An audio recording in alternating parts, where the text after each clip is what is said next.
grand dialogue. Sigeka Foba. Edouani wa Makaran. Le grand dialogue, l'émission de débat du studio Tamani sur votre radio. Chenibero. Halud Mauni. Cheniberi. Sigeka Foba. Le grand dialogue. Le grand dialogue. Mesdames, Messieurs, bonsoir et bienvenue à ce grand dialogue du jour. Nous sommes jeudi 8 janvier 2015. Merci de nous recevoir chez vous. Nous parlons aujourd'hui de l'émigration. Nous ferons le point avec nos invités. Et parmi nos invités, nous avons l'occasion de recevoir aujourd'hui le ministre des Maliens de l'extérieur et de l'intégration africaine en la personne de Abdraman Sila. Bonjour, Monsieur le ministre. Bonjour. En plus de Monsieur le ministre, nous avons Ousmane Diarra de l'association malienne des expulsés et enfin Madame Diarra Mariam Savané du Haut Conseil des Maliens de l'extérieur. Merci et bienvenue à vous. Merci bien. Je suis Famoussa Sidibé, Nouhoum Diré est à la technique. Studio Tamani. La contribution annuelle de la diaspora malienne au développement du Mali est estimée à près de 500 milliards de francs CFA, soit 8,3% du produit intérieur brut. Les artisans de cette œuvre monumentale sont éparpillés aux quatre coins du monde. C'est dans la première région, à Caille, que la réussite de cette diaspora malienne s'exprime avec brio. Souffrant d'un enclavement chronique, chaque bourgade de cette région partage une histoire avec une ville du monde. Nous allons donc tenter de savoir comment est-ce que cette diaspora se rend dans les quatre coins du monde avec nos invités. Tout d'abord, a-t-on une idée, Monsieur le ministre, précise du nombre de Maliens qui partent dans le monde? Il est difficile actuellement de dire exactement le nombre de Maliens qui partent à l'extérieur, compte tenu de la manière dont ils partent. Ils ne partent pas tous de façon légale. Et je pense que ceux qui partent, qui sortent par les aéroports, les routes, qui obtiennent des visas, les statistiques peuvent être disponibles. Mais le grand lot partent vraiment sans autre formule. Ils prennent les voies vraiment qu'ils estiment les conduire à destination. Et voilà un peu. C'est extrêmement délicat de parler de statistiques à ce niveau-là. Et je voudrais profiter de votre micro vraiment pour saluer l'ensemble des auditeurs. Vous remercie également de l'occasion que vous nous donnez de pouvoir évoquer cette question-là, une question d'actualité présente. Donc de l'aborder sous tous ces aspects. Je vous remercie infiniment. Merci beaucoup, Monsieur le ministre, d'avoir fait le déplacement. Nous sommes ensemble pour 45 minutes autour de ce sujet, l'émigration. Alors, quelles sont les régions, Madame, avec vous, du Haut Conseil des Maliens de l'extérieur? Nous allons voir avec vous si actuellement il y a des régions qui enregistrent un taux plus élevé que d'autres parmi ces régions-là. Quelles sont ces régions en dehors de Caille? Quelles sont ces régions qui enregistrent le plus grand taux de personnes qui émigrent vers l'Europe, vers le sud? Merci. Je me joins bien sûr à Monsieur le ministre pour vous remercier d'avoir pensé à nous pour ce plateau. Ceci étant, de nos jours, il est difficile de parler de régions qui, en nombre, est partant vers l'extérieur. Avant, c'était la région de Caille, bien sûr. Mais présentement, nous estimons que c'est la région de Sikasso. La région de Sikasso. La troisième région depuis quelques années. Donc, mais d'une manière générale, le taux de départ dans toutes les régions, maintenant, c'est la même chose. Oui, c'est la même chose. Alors, nous avons la chance également d'accueillir Monsieur Diarra, Ousmane Diarra de l'association malienne des expulsés. Monsieur Diarra, dites-nous quels sont ces expulsés et d'où viennent-ils? Alors, merci beaucoup de nous inviter, surtout une association de la société civile qui défend les droits des migrants. Et vous savez, notre organisation qui est composé uniquement que des expulsés. Et les expulsés viennent un peu partout dans le monde, en Afrique, en Asie et en États-Unis. Ils sont là tous les jours. C'est pour cela les expulsés eux-mêmes, on a initié de créer cette structure pour pouvoir défendre et orienter des migrants de retour involontaire.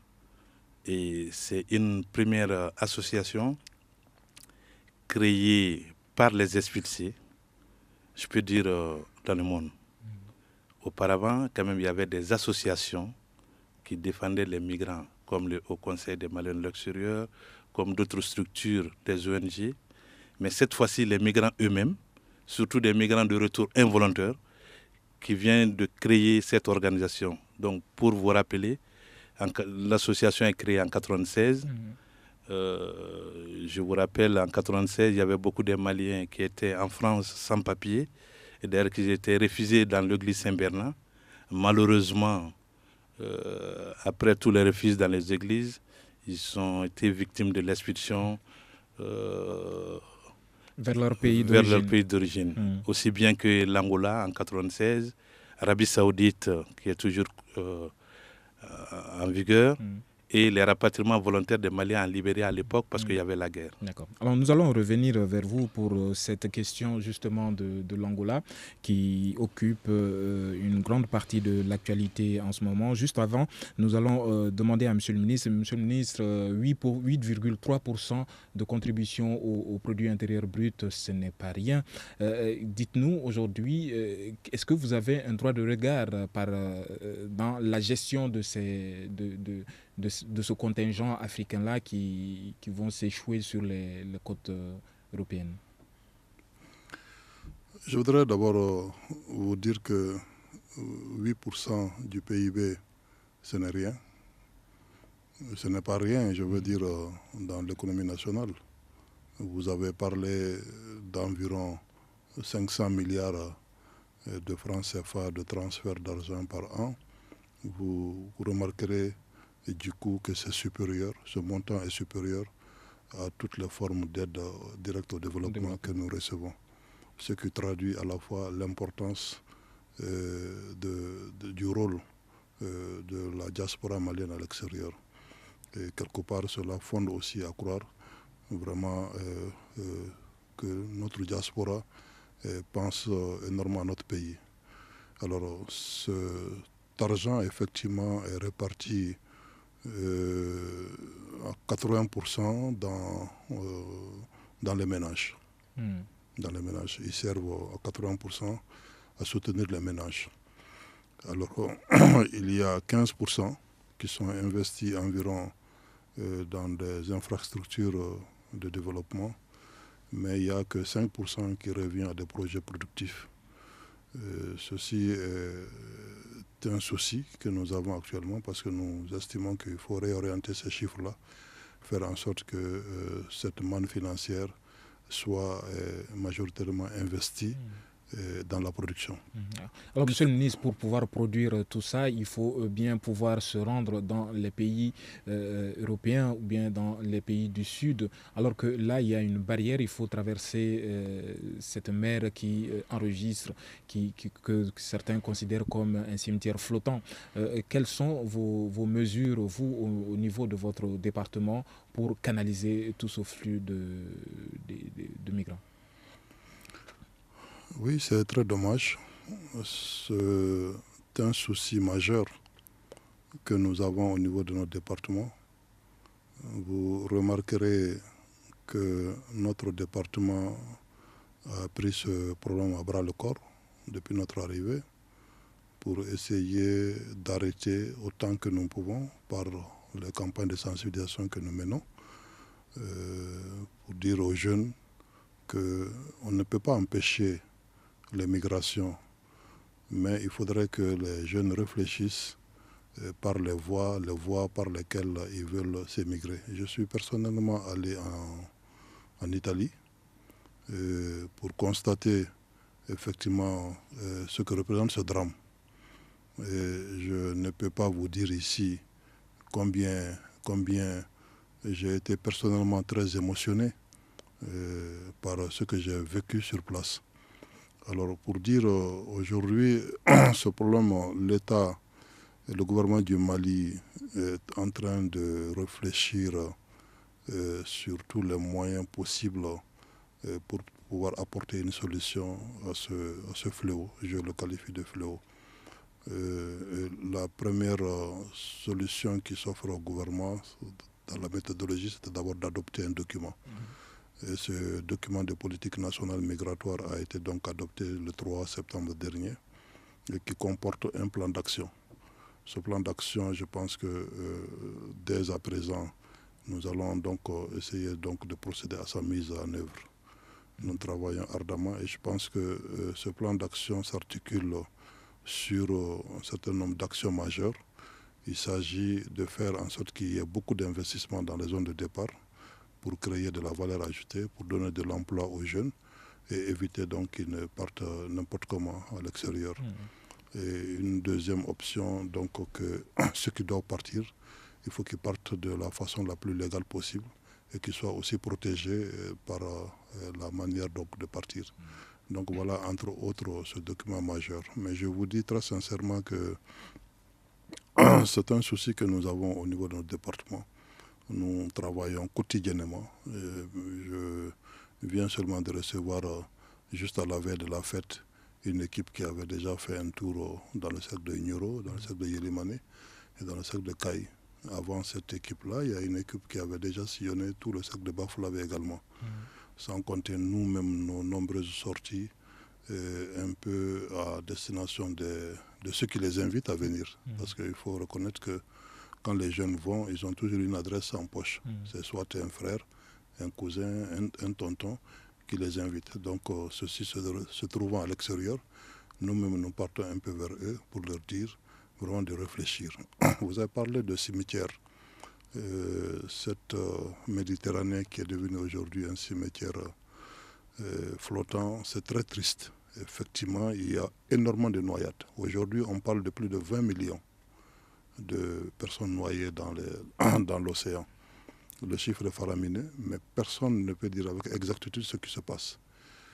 Mais on peut témoigner que c'est en longueur de journée que les bateaux chavirent, que ces embarcations de fortune n'arrivent pas à destination et qu'il y a des pertes de vies humaines énormes. Ce qui avait poussé le gouvernement italien dans un premier temps à décider de l'opération qui s'appelait Mare Nostrum, mais qui est arrivée à terme et qui est remplacée aujourd'hui par une autre opération qu'on appelle Frontex.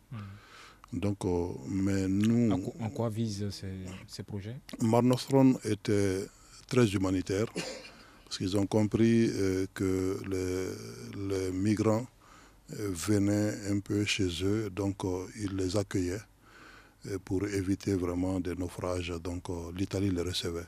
Et quand l'Italie les recevait, l'Italie les répartissait entre ces régions en essayant de leur donner un papier, une chance. Maintenant, cette opération n'est pas vue de la même façon par les autres pays européens qui ont demandé de le remplacer par Frontex. Et Frontex est un peu agressif. Je veux dire, Frontex n'a pas le même contenu humanitaire que Mare Nostrum. Donc aujourd'hui, ça pose vraiment des débats très sérieux. Nous avons eu l'occasion d'en évoquer au cours de notre réunion ministérielle qui s'est tenue récemment en Italie, pour dire vraiment qu'il faut réfléchir suffisamment sur cette question-là. D'accord, merci beaucoup Monsieur le Ministre. Nous allons observer quelques secondes de pause avant de poursuivre avec la deuxième partie de cette émission qui parle bien évidemment de l'immigration. Retrouvez Studio Tamani sur les réseaux sociaux. Commentez sur Facebook et Twitter nos informations, nos photos et nos vidéos. Prolongez le débat sur Studio Tamani. Merci de rester avec nous. Studio Tamani, le débat se poursuit sur notre page Facebook Studio Tamani, notre compte Twitter et également sur notre site web www.studiotamani en un seul mot.org. Alors, je vous rappelle que nous sommes aujourd'hui avec le ministre des Maliens de l'extérieur et de l'intégration africaine, accompagné de Ousmane Diarra de l'Association malienne des expulsés et de Madame Diarra Mariam Savané du Haut Conseil des Maliens de l'extérieur et nous débattons de l'immigration. Vous venez donc d'entendre les propos du ministre sur cette mer de la Méditerranée qui enregistre beaucoup d'Africains décédés voulant rejoindre l'Europe. Alors nous sommes donc à la deuxième partie de l'émission qui est consacrée aux conséquences de l'immigration. Cette immigration a de nombreuses conséquences. Peut-on énumérer certaines de ces conséquences avec vous, Madame du Haut Conseil des Maliens de l'extérieur? Bon, énumérer les conséquences, les conséquences d'abord, c'est les pertes humaines. Les jeunes qui quittent leur pays, pensant qu'ils vont dans un Eldorado et finalement, ça se solde par la mort. Là, c'est réellement la conséquence qu'on peut directement parler. Et en plus de ça, c'est les familles qui sont endeuillées. Monsieur le ministre vient de vous dire qu'il y a une équipe qui vient de sillonner la région de Caï et le cercle de Nioro. Je faisais partie de cette équipe-là. Et j'avoue que c'est triste. Les familles sont endeuillées. Nous avons vu certaines familles qui ont perdu 5 de leurs membres.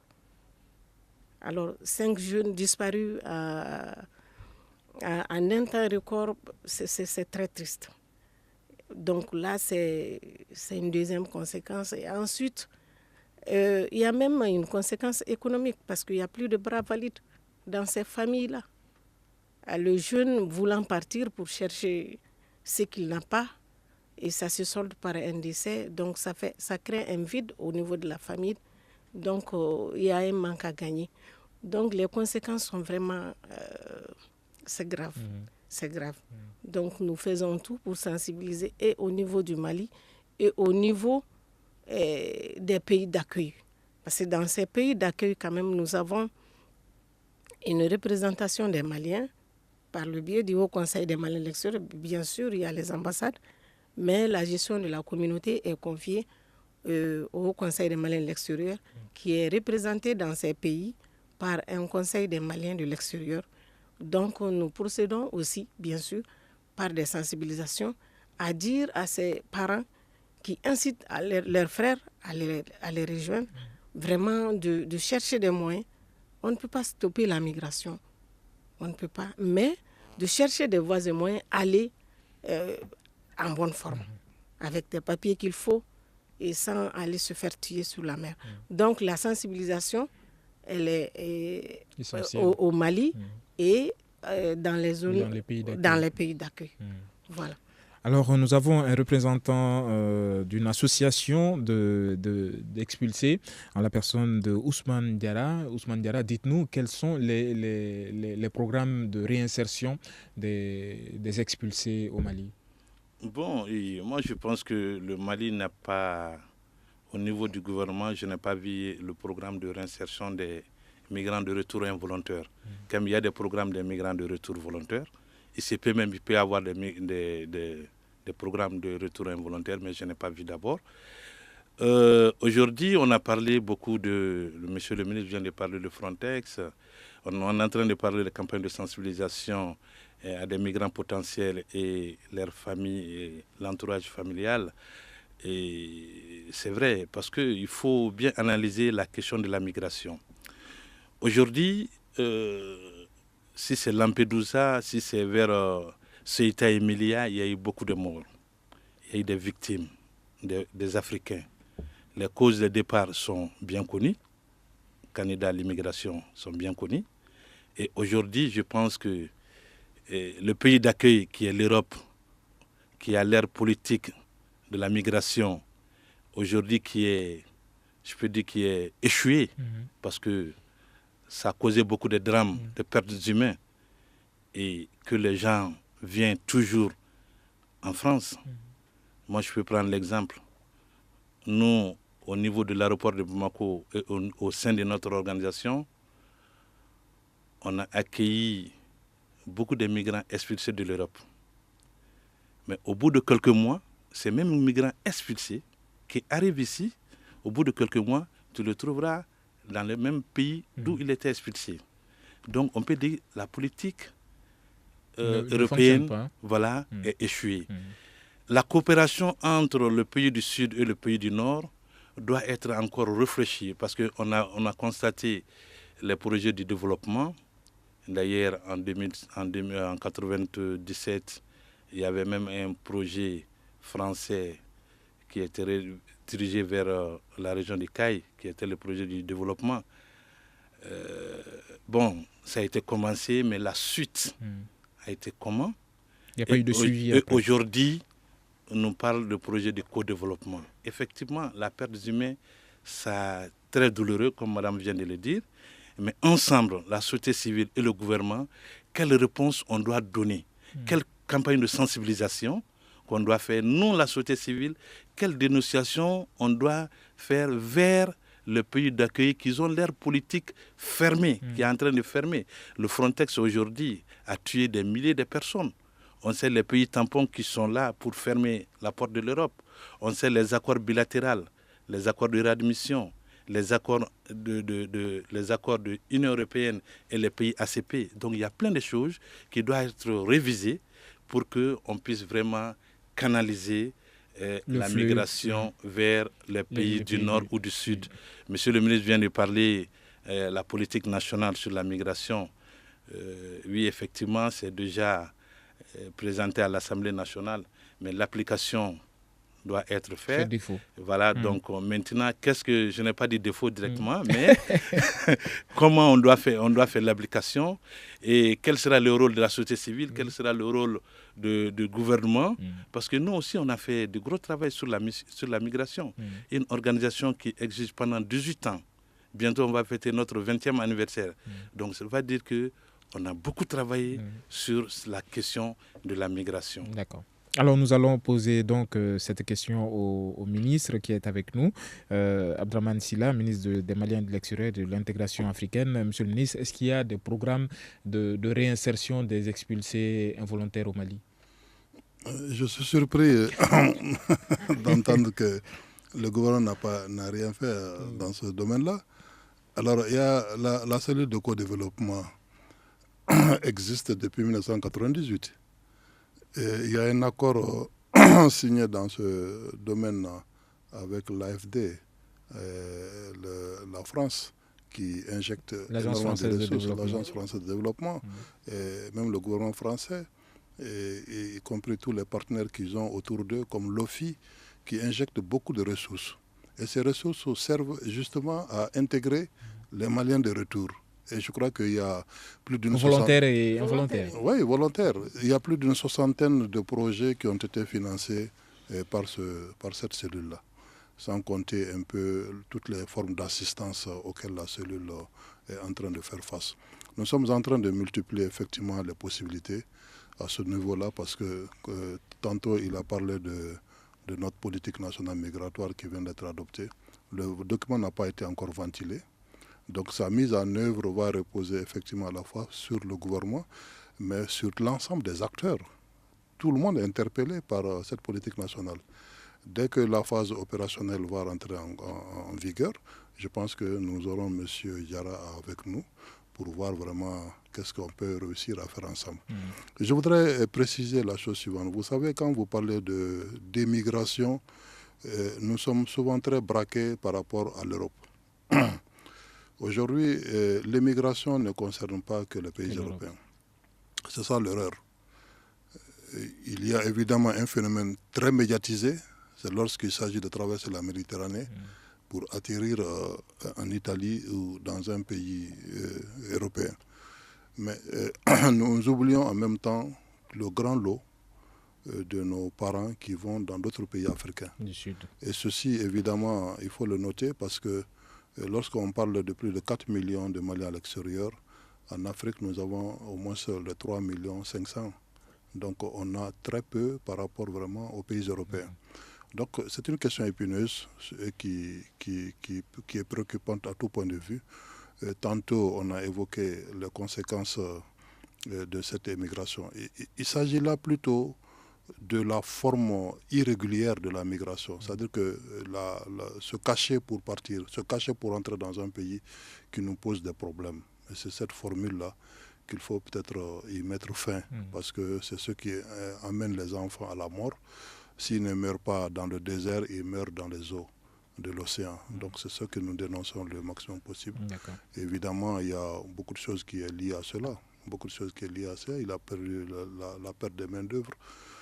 déjà en partant, on laisse vraiment une partie vide au niveau du tiroir qui n'est plus travaillé. Donc la réponse effectivement se trouve aussi dans notre document de politique nationale migratoire, parce que comme je l'ai dit, il s'agit là vraiment de bâtir des projets productifs, des projets qui créent à la fois la main-d'œuvre, mais qui va aussi créer de la valeur ajoutée pour booster notre économie. Donc c'est un travail qui n'est pas aisé. Nous sommes un pays pauvre, on ne s'en cache pas. Si les gens vont à l'extérieur, c'est parce que quelque chose leur manque dans leur pays. Nous en sommes conscients. Mais nous disons que notre pays ne pourra être bâti qu'avec nous-mêmes. Maintenant, il faut repenser simplement par nous. Il faut repenser un peu tout ça là, mettre tout ça dans un panier et puis extraire vraiment les meilleures solutions, les solutions les plus appropriées, les solutions les plus adéquates qui peuvent être appliquées. Alors, Monsieur le ministre, cette question, vous êtes très attendu sur cette question. Depuis un certain temps, on constate également une ruée des bras valides vers les pays du sud de l'Afrique, notamment l'Angola, où ça ne se passe pas aussi bien. Les Maliens, depuis un certain temps, quels sont les retours que vous avez de ce pays-là sur la condition des Maliens qui y vivent? Au mois de février 2014, j'ai conduit une délégation de mon département en Angola. Pendant mon séjour en Angola, j'ai rencontré à la fois la communauté malienne, mais j'ai rencontré les autorités angolaises, notamment le ministre des Affaires étrangères de l'Angola et le ministre de l'Intérieur de l'Angola, qui a donc en charge la question de séjour de nos compatriotes. On ne fait pas des étrangers. Alors, il se trouve que l'Angola est un pays riche, comme vous le savez, et donc tous les pays riches sont convoités et ils reçoivent énormément d'étrangers. Alors, pour donc être régularisé en Angola, il faut d'abord prouver que vous êtes rentré en Angola de façon légale.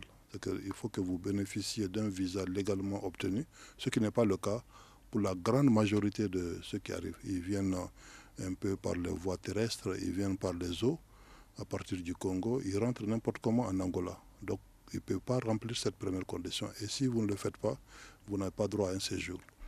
L'autre condition difficile en Angola, lorsque vous travaillez en Angola, vous avez droit à un permis de travail qui est valable pour 3 ans. Au bout de 3 ans, vous devrez quitter le pays pour aller prétendre ensuite à un visa afin de revenir travailler, ce qui n'est pas facile à obtenir.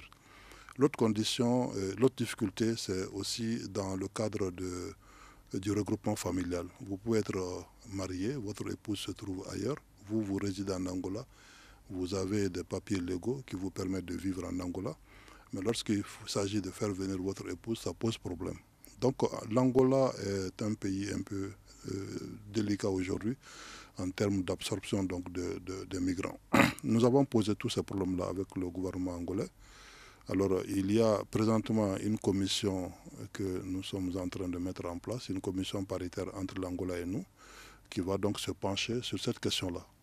Cette question afin vraiment d'apporter une solution aux difficultés auxquelles nos parents sont confrontés là-bas en Angola. Les Maliens sont nombreux. Alors, Monsieur le ministre, que répondez-vous à ceux qui disent que certaines personnes qui sont maltraitées de la sorte ont des papiers en bonne et due forme? Si vous faites référence aux événements récents, je regrette beaucoup. C'est ça aussi, quelquefois, le revers des médias qui ont dû utiliser des images très, très anciennes, des images qui datent de l'époque du conflit entre le MPLA et le truc de l'UNITA de Savimbi. Donc des gens ont été arrêtés et torturés. Et puis donc ce sont ces images-là qui ont réapparu devant les écrans pour dire que c'est cette façon dont on est en train de travailler. Ça, je me porte en faux parce que nous avons notre représentation diplomatique en place. Nous avons le bureau du Conseil des Maliens de l'extérieur en Angola qui se sont rendus sur les lieux, qui nous apportent la preuve qu'aucun d'entre eux n'est maltraité. Aucun. Ils peuvent dire qu'ils n'ont pas la nourriture qu'ils souhaitent manger. Ils peuvent dire qu'ils n'ont pas le lit dans lequel ils ont l'habitude de dormir. Ça, c'est une prison. Ce n'est même pas une prison, c'est un centre de détention. Donc, ils n'ont pas les accommodités auxquelles ils sont habitués ordinairement. Mais ils ne sont pas battus, ils ne sont pas insultés, Ils sont là parce qu'ils n'ont pas de pièces. Je voudrais préciser la chose suivante, en profitant de votre micro, que ceux qui ont dit ou divulgué la rumeur qu'il y a 3000 Maliens, 2000 Maliens, je dis dans tout ça, il n'y a rien de vrai dans cela. Il y a combien de Maliens? Il y avait 46 Maliens arrêtés, 10 ont été libérés. Il reste présentement 36 qui n'ont pas de documents, qui ne peuvent pas attester, qui n'apportent aucune preuve de séjour là-bas. Donc ils sont en attente d'être expulsés. Même à ce niveau-là, le Haut Conseil des Maliens qui se trouve en Angola m'ont rassuré qu'ils sont en train de travailler afin d'obtenir leur libération pour ne pas les laisser venir au Mali. Merci beaucoup, Monsieur le ministre. Nous allons observer 2 secondes de pause et nous revenons. Vous écoutez Studio Tamani. Votre avis nous intéresse. Écrivez vos commentaires et suggestions sur la page Facebook et dialoguez avec nous. Studio Tamani, c'est aussi les réseaux sociaux. Les réseaux sociaux, nous ne cesserons jamais de le dire, c'est notre page Facebook Studio Tamani et également notre compte Twitter. Mais n'oubliez surtout pas de faire un tour sur notre site web où vous pouvez suivre en direct ou en différé cette émission Le Grand Dialogue et nos 5 journaux en langue. Alors nous sommes donc dans le Grand Dialogue qui parle de l'immigration aujourd'hui et nous avons le privilège de recevoir le ministre Abdrahmane Sylla, ministre des Maliens de l'extérieur et de l'intégration africaine et également Ousmane Diarra de l'association malienne des expulsés et Madame Diarra, Mariam Savané du Haut Conseil des Maliens de l'extérieur. Cette troisième partie est consacrée, nous l'avons effleuré un moment dans la première partie, mais nous revenons sur la contribution de la diaspora à l'économie malienne. L'immigration, c'est aussi la diaspora. Cette fragilisation, nous allons donc parler de la situation très fragile des Maliens qui émigrent vers les pays étrangers. Madame, nous allons voir avec vous la situation de ces Maliens-là, la fragilisation. Est-ce qu'il y a toujours ce problème identitaire pour les Maliens? Nous l'avons vu lors du conflit centrafricain, la difficulté qu'avaient les Maliens nés en Centrafrique et qui devaient quitter le pays avec de simples baluchons. Peut-on s'insérer dans un pays comme ça? Est-il facile? Ce n'est jamais facile. Mais je vais un peu revenir sur les propos de monsieur le ministre concernant le document de la politique nationale migratoire. C'est un document qui a été élaboré avec presque tous les acteurs de la migration. Et nous avons commencé ce travail depuis pratiquement 2008-2009. Donc le parcours a été long et c'est cette année effectivement que le document vient d'être adopté et avec un plan d'action. Et ce plan d'action est à l'endroit des zones de départ. Comment freiner cette manière d'aller qui vraiment devient un fléau qui d'atteindre à la vie des jeunes qui aspirent à aller à l'extérieur. Ça, c'est un premier point. Un second point, qu'est-ce qu'il faut faire à l'endroit de ces jeunes et de ces zones de départ pour qu'il y ait moins de partants? Parce que quand on veut dire à un jeune de ne plus aller à l'extérieur, il faudrait proposer quelque chose à ces jeunes-là. Donc, le document de la politique prend tout ça en compte. Maintenant, pour revenir à votre question, vous dites... Je disais que la fragilisation aujourd'hui des conditions dans les pays d'accueil pourrait faire en sorte que le Mali ne puisse plus bénéficier de cet apport de la diaspora. Quelles sont les politiques mises en œuvre pour protéger les Maliens de la diaspora sur leur pays, dans leur pays d'accueil? Bon, la première politique, c'est d'abord la création du Haut Conseil des Maliens de l'extérieur. Le Haut Conseil des Maliens de l'extérieur a été créé sur une volonté politique de l'État, une manière d'organiser les Maliens pour défendre les droits des Maliens qui résident dans ces pays, et les inciter à venir investir dans le pays et tout en les sensibilisant à respecter les lois dans ces pays de résidence.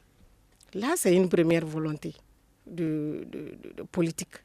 Bon, en dehors de ça, je pense que si déjà nous avons une volonté créée pour venir investir, ça veut dire qu'à un certain moment du temps d'immigration, il faudrait penser à revenir au pays cela aussi peut éviter... Est-ce que ça a été votre cas? Bon, ça peut être mon cas, bien sûr. Bien sûr, moi j'étais au Gabon, je suis une migrante de retour.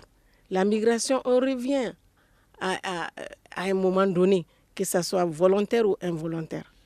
À un moment donné, il faut revenir au pays. Donc, si ce moment donné-là fait défaut, les enfants vont venir. Ce qu'on appelle la deuxième génération, la troisième génération. Et finalement, ça va entraîner des problèmes. Puisque dans ces pays d'accueil-là, nous nous rendons compte maintenant que même ces pays font face à des difficultés économiques.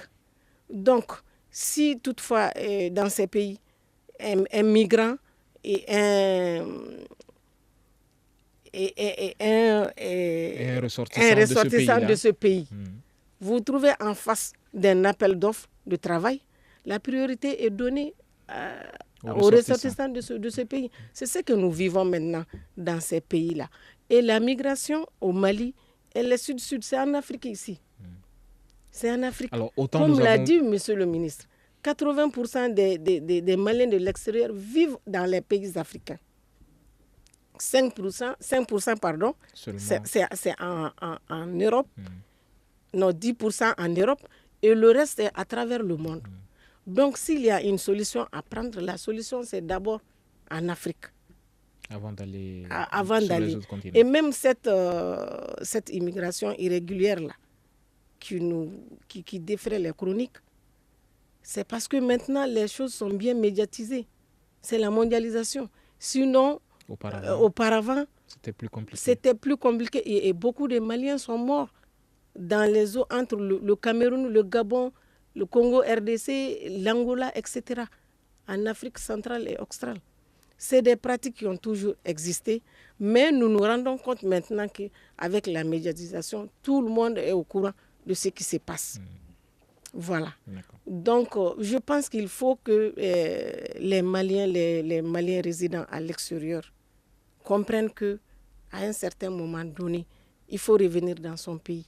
Nous partons pour chercher le mieux vivre, mais nous avons des potentialités ici au Mali, des potentialités énormes, même dans la première région, qui est réputée être la zone de départ. Il y a des potentialités. Je pense qu'avec l'application de la politique de la migration, nous pouvons vraiment freiner même la migration irrégulière. D'accord. Merci beaucoup, Madame Diarra Mariam Savané du Haut Conseil des Maliens de l'extérieur. Nous allons voir avec l'Association malienne des expulsés si les conditions que Madame évoque sont toujours respectées pour respecter justement le travail que les Maliens font sur place dans ces pays d'accueil-là pour renflouer l'économie. Monsieur Diarra Ousmane. D'accord, merci beaucoup. D'abord,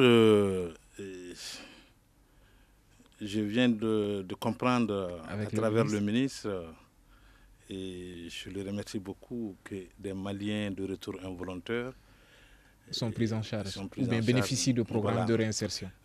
Comme je vous dis, tous les Maliens de l'extérieur qui viennent dans les conditions involontaires, le lendemain de leur retour, soit ils sont logés au niveau de la protection civile, soit où ils se trouvent dans Bamako, le lendemain de leur retour, revient taper la porte de l'AME. Donc, cela veut dire que nous, on ne savait pas qu'il y a des prises en charge ou des bénéfices des expulsés. Voilà, donc à partir de ce moment, on va changer notre plaidoyer pour mieux indiquer là où on peut trouver des aides. Vous aurez et aussi une oreille attentive, j'espère. Oui. Je suis un Malien expulsé de l'Angola en 1996. Je connais bien l'Angola. J'étais en Afrique centrale, j'ai fait beaucoup de pays de l'Afrique centrale. J'étais un peu en Europe.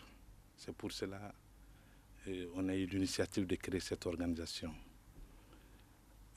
En Angola, en 1996, il n'y avait pas le ministère de Maliens de l'extérieur, mais il y avait le délégué général de Maliens de l'extérieur, qui est même venu en Angola pour sensibiliser les Maliens de l'Angola. Et c'était plus compliqué à cette époque que maintenant ? Beaucoup compliqué, parce que D'abord, c'était un Malien qui était à la médiatisation, qui faisait la médiation entre le rebelle et le gouvernement à l'époque, qui était maître Alou Blondebeuil. Il y a eu plein de choses qui s'est passées. Nous sommes retournés. C'était beaucoup de Maliens. Les conditions de détention, j'étais victime, je connais. Et aujourd'hui, on était alertés par des Maliens de l'Angola. D'ailleurs, l'AME et l'Amnesty Mali et l'AMDH, on a fait même une déclaration. Alors, est-ce que vous êtes d'accord avec les mots du ministre par rapport à cette situation des Maliens de l'Angola? Oui, je peux être d'accord parce qu'il y a les diplômes. Vous l'êtes ou pas? Je suis tout à fait d'accord. D'accord. Alors, un ministre, c'est un ministre. Hein. Donc, je suis tout à fait d'accord que les conditions ont changé, mais se sont améliorées. Il faut savoir, du jour au jour, nous, à l'AME, on a des coups de fil des migrants maliens qui se trouvent partout dans le monde. Pas seulement en Angola, même dans les pays de guerre, dans les pays du Golfe. Ils nous appellent pour nous parler de leurs conditions de vie. On a beaucoup sollicité et saisi le ministère des Affaires étrangères pour qu'il puisse contacter les représentants diplomatiques maliens qui sont sur place. Donc, on ne peut pas rentrer parce qu'on n'a pas beaucoup de temps. Malheureusement, merci beaucoup de comprendre madame, ce que madame vient de dire, effectivement, c'est vrai. Le Haut Conseil de Maliens de l'extérieur, et moi, je peux dire, tout le Malien peut adhérer s'il y a des vraies campagnes de sensibilisation, même s'il ne parvient pas à payer les cotisations, parce que les conditions et les gains, c'est-à-dire la chance des Maliens ne sont pas les mêmes. Il y a certains Maliens qui ne peuvent pas trouver la cotisation de Haut Conseil, qui ne peuvent pas prendre les cartes de Haut Conseil, peut-être qu'ils ne sont pas considérés comme... Voilà, donc... Alors, Ousmane Diarra, vous êtes de l'Association malienne des expulsés. Le plus difficile avec vous dans ce débat, c'est que vous faites dos à l'horloge et moi, je l'ai en face de moi. Donc, je vais passer la parole à M. le ministre pour son dernier mot. Non, alors, M. le ministre, Dr Abdraman Sylla. Oui, vous avez évoqué tout à l'heure un problème très sérieux quand vous avez évoqué le mot identité. Il est vrai que ce que je voulais dire à la suite de Mme Diarra, le monde a changé, il faut s'y convaincre. Ce qui était possible hier ne l'est pas aujourd'hui et ne le sera pas davantage. Donc les États de plus en plus se referment autour d'eux-mêmes, surtout les États nantis, compte tenu de tous les éléments qu'ils viennent d'apporter tout à l'heure. Maintenant, je voulais dire que le problème de l'identité est un problème sérieux. Et qui nous préoccupe également parce que en évoquant tout à l'heure deuxième génération, troisième génération, ce sont évidemment des Maliens qui, s'ils ne gardent pas le pied au pays, ils risquent de perdre nos valeurs les plus fondamentales. Donc pourquoi aujourd'hui cette question également est intégrée dans notre document de politique nationale migratoire qui tente et qui cherche à apporter une réponse à cette question de l'identité, sans laquelle je pense qu'on peut peut-être perdre une bonne partie de nos compatriotes de cette façon, du moins culturellement. Merci beaucoup, Monsieur le ministre. Malheureusement, nous sommes à la fin de cette émission. Une émission qui parlait de l'émigration et de son bilan au Mali. Nous recevions, comme vous l'avez entendu, le Dr Abdraman Sylla, ministre des Maliens de l'extérieur et de l'intégration africaine. Également avec Monsieur le ministre Ousmane Diarra de l'Association malienne des expulsés et Madame Diarra Mariam Savané du Haut Conseil des Maliens de l'extérieur. Le point développé dans ce débat, le point sur l'immigration, les conséquences de l'immigration et enfin la contribution de la diaspora à l'économie malienne. Nous l'avons vu, elle est estimée à plus de 8,3% dans le produit intérieur brut. Nous sommes donc à la fin.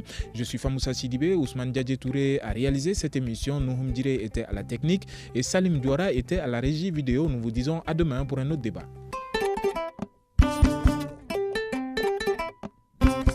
Le grand dialogue. Sigika Foba. Le grand dialogue, l'émission de débat du studio Tamani sur votre radio. Shenibiro. Halud Mauni. Shenibiri. Sigika Foba. Le grand dialogue. Le grand dialogue.